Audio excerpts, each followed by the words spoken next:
Para que haya un tráfico importante de una información, muchas veces la persona que está detrás no es nada más una persona, es una organización. Eso ya lo tenemos que dar por sentado muchas veces. O si no, alguien empezó a rodar una información y alguien más grande hizo que esa información tuviera mayor impulso en la red. Eso no ocurre de la nada y muy rara vez ocurre es en grupos de personas que de repente quisieron explotar la misma noticia al mismo tiempo. Eso es algo que fue empujado a la red para que tuviera mucha cantidad de público. Ujú. Ahora, en mi experiencia personal tratando con personas de este estilo, yo recuerdo que el año pasado, eh, cuando estaba trabajando para un medio reconocido estadounidense, fui para una conferencia en la que una compañía que ha sido largamente reconocida más que todo por sus esfuerzos de marketing, decía que habían hecho grandes avances en Venezuela. Eso fue en junio y yo había salido de Venezuela en abril, así que estaba bastante al corriente de que lo que decía no era cierto. Cuando fueron expuestos, hubo una gran avalancha de marketing negativo que Mm. incluso hizo que peligrara mi posición dentro de la misma compañía en la que yo estaba trabajando en un periódico. ¿Por qué? Los periodistas estamos sometidos a muchas presiones, tanto dentro como fuera del nicho.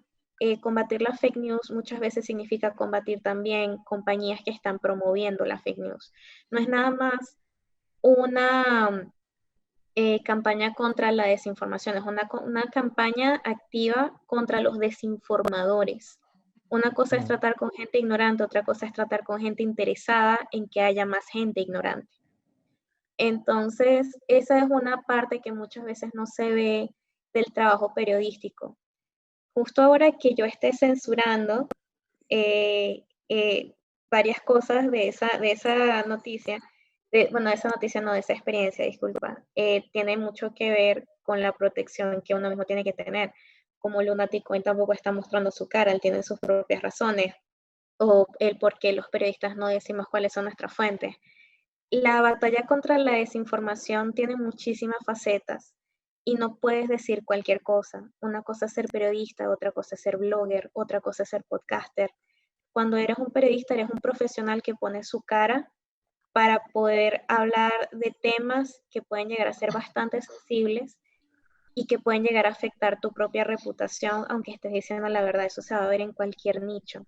Y ahorita estamos hablando de un nicho en el que personas cada vez más influyentes se están metiendo y estamos viendo una época especial que se está tornando cada vez más interesante. Si antes ya era interesante, ahora lo es más.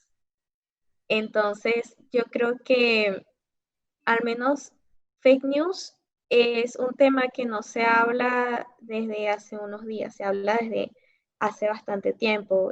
Por ejemplo, con el inicio de la presidencia de Trump, estamos Ujú. escuchándolo cada vez más, es un término que se escucha muchísimo y que sonaba un poco lejano y ahora ya lo vemos como algo que está instaurado y la mejor forma de combatirlo sin ser periodistas ni profesionales es no tomes nada por sentado, aguanta un momento antes de dar retweet, aguanta un momento antes de dar like, aguanta un momento antes de criticar, porque eso va a ser lo que marque toda la diferencia y Ujú. elegir un par de fuentes. Luego, si quieren, en los comentarios se los podemos añadir. Hay fuentes confiables a las cuales se pueden recurrir para informarse apropiadamente de los hechos. Si no están en esas fuentes, quizás lo mejor sea aguantarse un momento porque, como dijo Fernando, la primicia no es necesariamente la noticia.